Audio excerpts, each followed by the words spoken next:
एक बिजनेसमैन था, बहुत ही रिच, करोड़ों का मालिक। फिर एक दिन कुछ ऐसा हुआ कि उसे करोड़ों का घाटा लगा। उसकी बिजनेस बंद होने की कगार पर आ गई। उसकी सारी सुख सुविधाएं खत्म होने लगी। रिश्तेदार और दोस्त उससे दूर होने लगे, जैसा अक्सर होता है। उसकी खुद पर से कॉन्फिडेंस खत्म होने लगी। वो डिप्रेस्ड रहने लगा। वो सोचता रहता था अपने पास्ट के बारे में, जो गलतियां उसने की थी अपने बिजनेस में, जिसकी वजह से उसे आज ये दिन देखना पड़ा था। वो अपने फ्यूचर के बारे में सोच सोच कर परेशान था कि कैसे अपनी ज़िंदगी जिएगा। धीरे धीरे उसकी भूख लगनी कम हो गई। कई कई रात उसे नींद भी नहीं आती थी। फाइनली एक दिन उसके डॉक्टर ने भी उसे जवाब दे दिया। डॉक्टर ने उसे कह दिया कि तुम अब बस 1 महीने के मेहमान हो। पहले तो वो बिजनेसमैन बहुत ही डर गया। बाद में उसने सोचा, जब मरना ही है तो मैं अपनी सारी इच्छाएं पूरी कर लेता हूँ। उसने अपने पास्ट के बारे में सोचना बंद कर दिया, क्योंकि अब वो बातें कोई मायने ही नहीं रखती थी। और जबकि उसकी ज़िंदगी ही ख़त्म होने वाली थी, उसने अपने फ्यूचर के बारे में भी सोचना बंद कर दिया। उसे घूमना बहुत पसंद था, इसलिए उसने पूरी दुनिया घूमने का डिसीजन लिया।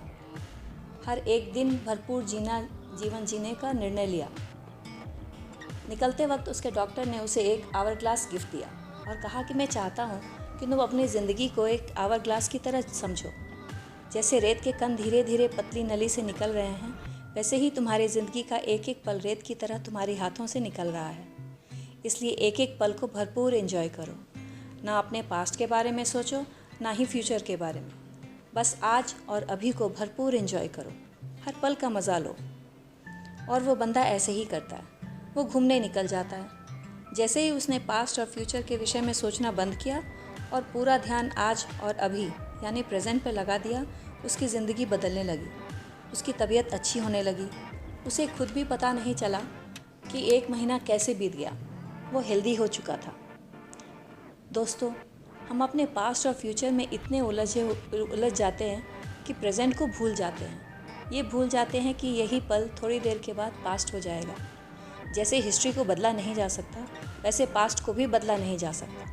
फिर उसके बारे में सोच सोच के क्या फ़ायदा। हाँ, पास्ट की कुछ अच्छी यादें हैं तो उन्हें सोच के ज़रूर खुश हो जाइए। ठीक इसी तरह फ्यूचर तो बिल्कुल अनसर्टेन है। फिर उसके बारे में सोच के अपना दिमाग ख़राब करके कोई फ़ायदा नहीं होता। क्या हमने कभी सोचा था कि कोरोना जैसी महामारी आएगी और हम हर वक्त मास्क पहनना पड़ेगा, लोगों से मिलने में भी डर लगेगा। लेकिन जब ये बीमारी आ गई है तो हम सब ने डट के उस बहादुरी के साथ इसका सामना किया है और कर रहे हैं। ठीक इसी तरह जब फ्यूचर में कोई प्रॉब्लम आएगी, उस वक्त उसका कुछ ना कुछ सॉल्यूशन ज़रूर निकल आएगा।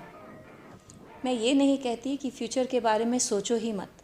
ज़रूर सोचो, प्लान भी करो, लेकिन पॉजिटिव सोचो और पॉजिटिव प्लान करो। उसे एग्जीक्यूट भी करो, लेकिन चिंता मत करो कहीं ऐसा हो गया तो, कहीं वैसा हुआ तो। ऐसी नेगेटिव बातों को दिमाग में मत आने दो। आप अच्छी तरह सोच के साथ, पॉजिटिव होके, बिना डरे, रियलिस्टिकली प्लान करो। सबसे बड़ी बात है इस बात को रियलाइज़ करने की, जो अभी है प्रेजेंट, वो ही सबसे इम्पॉर्टेंट है। वही सबसे महत्वपूर्ण समय है। उसे मत गंवाएं। कल यही फ्यूचर था और कल यही पास्ट हो जाएगा।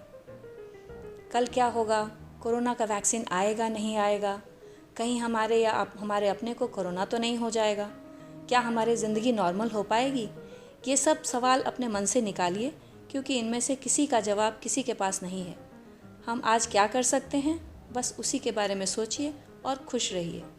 Stay healthy, stay safe. Thank you.